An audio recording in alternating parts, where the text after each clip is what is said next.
lovely people, welcome back to another Story Study Saturday. I'm Sammy and I'm a writer who likes to learn about writing through reading and share what I learn with you. This week I'm actually really excited because I am talking about The Last She by H.J. Nelson, which I 150% fully, no questions about it, did not read the premise of and just chose because of the cover. And I feel like this is because of Fable and Namesake. I'm just like, there's a redheaded girl and it's just her face on the cover. I am here for it. And I didn't know anything about this book. I didn't know what I was getting myself into. I didn't know what the premise was. I just knew that it was called The Last She and this was the cover.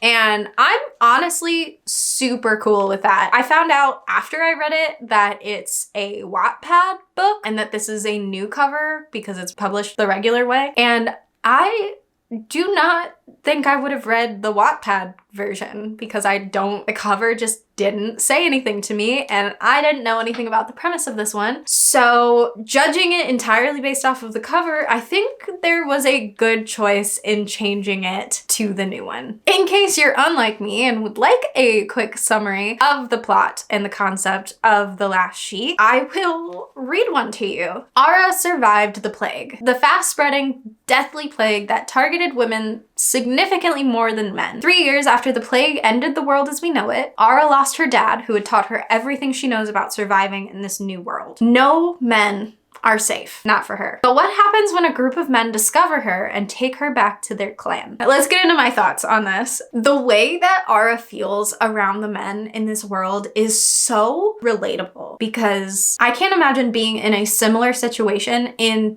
the world that we're in right now, where women are still alive. Like, I can't imagine being brought to a place where there's like only men who haven't seen women in a while. Like, that's terrifying. And the change that she goes through from when she's first brought in to when she's able to like let her guard down a little bit is immaculate and it's really beautiful and I highly enjoyed that. This book switches perspectives between Ara and one of the guys from the clan, and I think that that's such a brilliant choice for narrative purposes, for getting the reader to know what's going on both sides. If the story was told specifically from Ara's perspective and we never got Hayden's perspective, I highly doubt that there would be at any point something that would make me trust them. But being able to be in Caden's head and see what he sees from that perspective and how he sees Ara, it's so much faster to get me as a reader to trust him and trust the group that they're with and trust that they are actually looking out for Ara and like the way that they feel about Ara is something that they are actually presenting to her, but she is reading as not being honest, even though it is being honest from their perspective. And it's so nice to see that juxtaposition, especially when they switch in the middle of like a scene where you're with Hayden and he's like, man, I really hope she doesn't think that I'm trying to hurt her. I'm really not trying to hurt her.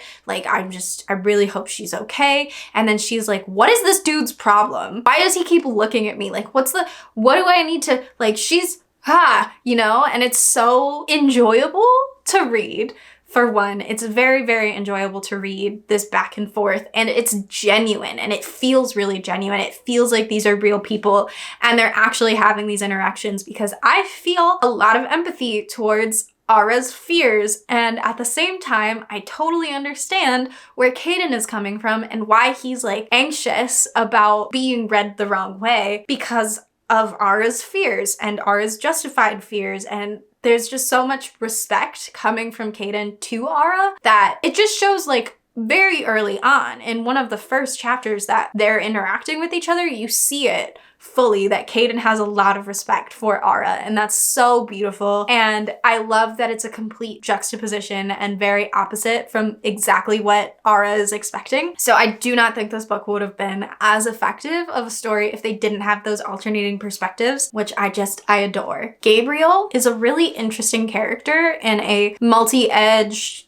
antagonist kind of way where it's like, why are you the way that you are? And you're interested in the fact that he is the way that he is, and then you have the opportunity to discover part of why he is the way that he is, that makes him more interesting of an antagonist than like somebody who wanted world domination or whatever. And the reasons behind his bad guy aspects only make him a bad guy if you're looking at him from one perspective, because another perspective might look at him like a hero, and it's super, super interesting. And I love antagonists that come from that, like, I'm doing the right thing, it's just not the right thing for you. And it's really, really interesting and a very well thought out antagonist for this world. I also really like Ara's confidence that is seen outwardly. The way that she holds herself in situations that are absolutely terrifying, and the way that she handles things and is just like super snarky and confident and like in a position of power. Even when she doesn't feel like she is in a position of power, she feels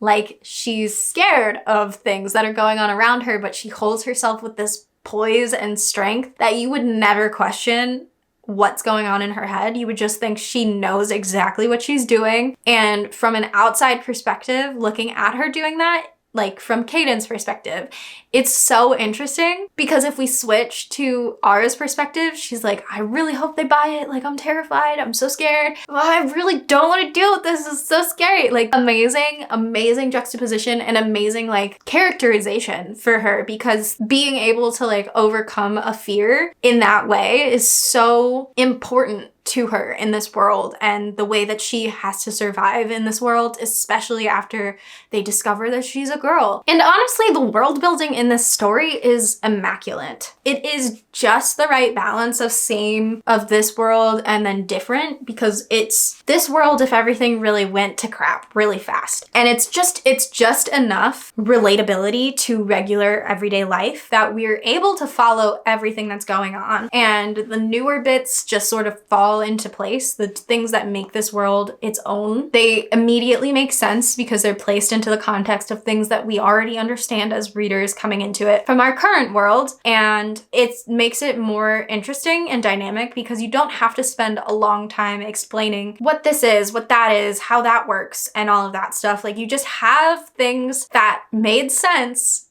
in our current world that no longer make sense in their world, or have a different purpose in their world, and all of that kind of thing. And I won't go into it because that would be rude of me, but I absolutely loved the epilogue. I loved the epilogue. 10 out of 10, very rewarding. So let's get into some things that I think could be improved about the story. There's a section in the middle of the story. It's like very, very confusing. Time goes missing. Basically, we're in this new setting, we're in this new place. We don't know why we're in this new place. We don't know what this new place is. We don't know how long we've been in this place. We don't know how long is going on in the chapters that we are in this place. We don't have any real sense of what's going on. We don't know really anything. It seems like that was just an oversight in the narration. Like, something got edited out that needed to be in there, and something just was missing at the beginning of it, because it took me like almost 2 chapters to fully place myself somewhere, or like take the context of what happened before that section and apply it to what was in the section. And I was just very lost, and I was like, man, this book was going so well, and now I'm just like so confused. And I saw on Goodreads that somebody else had a similar review about that section, that I was like, okay, it wasn't just me. That's like actually something that people just got lost on. The lead up into the second book at the end of the story felt forced in a way that's like, it's not like a natural development. It didn't feel like it was coming from a person. It felt like when you're in like a story video game, like a quest type video game, where you have like an NPC that you run up to, and then they're like, help me save my dog. And then you're like, okay, cool, I'll go save your dog. There's no real motivation. I mean, there is motivation behind it. There's absolutely motivation behind it. But the method of bringing the idea, the conflict, the premise for the second book into the end of the first book to get you to want to read the second book, it didn't feel like something that actually genuinely mattered. And that's unfortunate. But as of right now, I think that like you could get access to the Wattpad version of the second book, but I think it's being published in February, so I might just keep an eye out for that to see if it's got a cool cover, because I do not like the way that the Wattpad books art is. That's just a personal preference, and I read on a Kindle, like, it doesn't really matter what the cover looks like because I only really see it if I want to. So if I don't like the cover but I want to read the premise, I could. But it didn't really draw me in a way that a lot of other books that have sequels that are like, this is not the end of the conflict. It just felt like I honestly cared more about the epilogue than I cared about the end of the story. And that's, I don't know if that's a good thing, because I don't know if what happened in the epilogue comes back in the second book, because I would assume it has to. I would hope that it does, but I have no real way of knowing that it will. It's just like, it was a letdown of a introduction. It could have been stronger. I honestly don't know what I personally would have done differently. And even thinking about it, I don't think I can talk to you about what I would have done differently because I don't want to spoil the end of the story to you. So I